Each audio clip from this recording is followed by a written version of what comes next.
Hello everyone, welcome back. Let's learn about part 1 of detailed explanation of chapter 1 Snapshot, The Summer of a Beautiful White Horse by William Saroyan. Let's have a brief introduction about the author. William Saroyan had a lifespan from 1908 to 1981. He was an American novelist, playwright, and short story writer. He had been awarded the famous Pulitzer Prize for Drama in the year 1940. He had also won the Academy Award in 1943 for Best Story for the film The Human Comedy. Before we get started with the story, let's have a brief introduction to the story. The story is about two Armenian boys, Aram and Murad, who were cousins and who belonged to the Garoglanian family. Their tribe is known for their honesty and truthfulness. They are poor and can hardly earn money for food. They both long to ride a horse. Now the story gets started. The narrator Aram remembers an incident which took place one summer when he was 9 years old. He was asleep and was in a world of extremely beautiful imagination. His life was pleasant and kind of in a mysterious dream. His cousin Murad that day showed up on the window of his room at 4 in the morning. He called Aram, who jumped out of his bed and still couldn't believe what he saw out of the window. It was dawn and there was light enough outside to make him see outside, what made him believe he was not dreaming. Murad was sitting on a white horse. Aram rubbed his eyes and stuck out his head out of the window. Murad assured him it was not a dream. He asked if he wanted to ride. He must make it quick. Murad was the type of person who enjoyed being alive, but he couldn't believe that he was seeing a horse in front of him. Aram's earliest memory was of horses, and he always wanted to ride one. And this was the wonderful part that he was actually going to ride a horse for real. Aram's family was poor and had no money, so it was difficult for him to believe in what he saw outside his house. He belonged to the Garoglanian family that was strictly and funnily in poverty. They didn't even know how they managed to get food for themselves every day. Although his tribe was poor, they were known for their honesty for the last 11 centuries. They were honest, proud, and always believed in right and wrong. No one from their family would ever steal anything or would take advantage of anyone in the world. Arun was so excited that he was seeing a horse that was so pleasant and beautiful. He could smell it and hear it breathing and still couldn't believe that Murad or anyone in the family could afford a horse. He was thinking if Murad had stolen the horse, but he didn't believe it as he thought no one in his family could be a thief.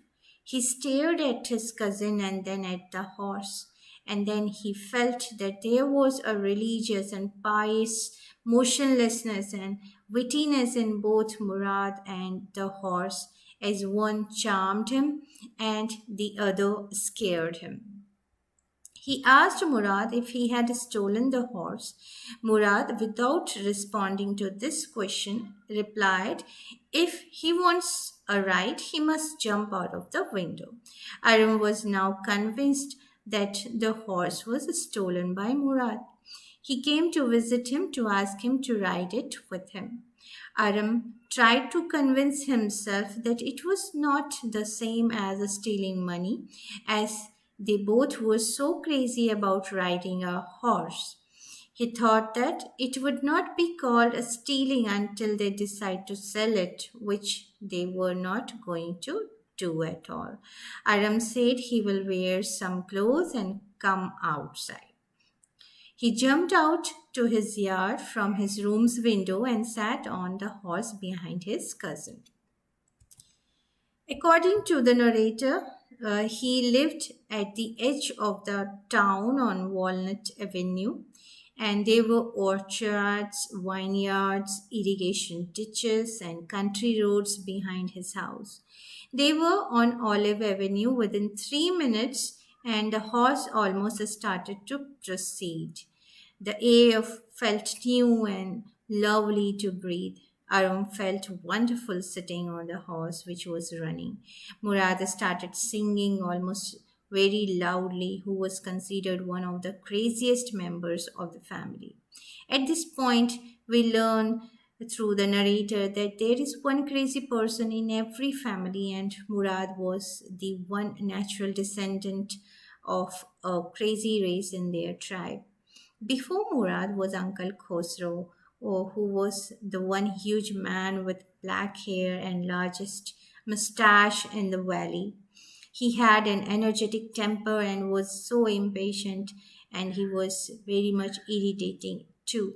He used to make anyone stop talking by roaring and saying, "It is no harm, pay no attention to it." Uncle Khosrow was always this kind of a temperamental person, no matter who happened to be talking about in front of him and what happened to be talking about. Once his own son Arak came running to him when he was getting his mustache trimmed at the barber's shop. He told him that the house was on fire, to which he simply roared and said the same dialogue. Barber was also amused and he tried to talk to him about it, but as usual, Khosrow roared again and did not pay attention to it.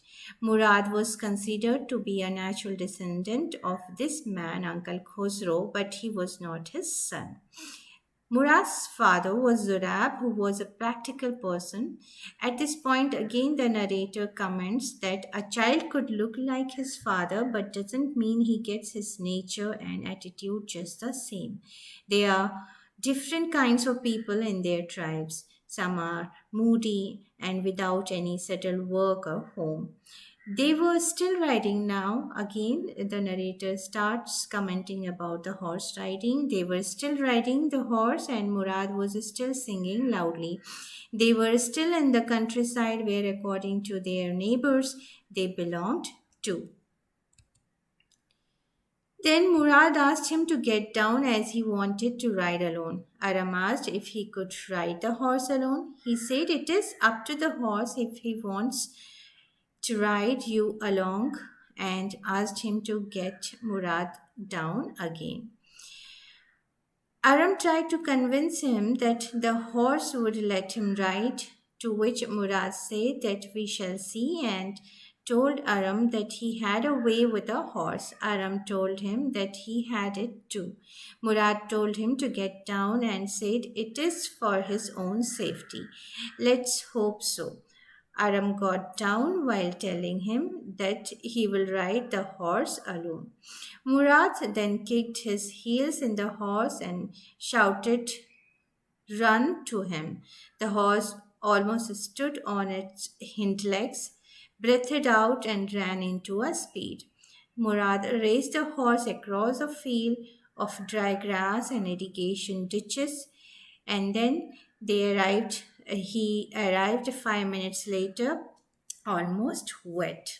So we'll have the explanation of first part up to here.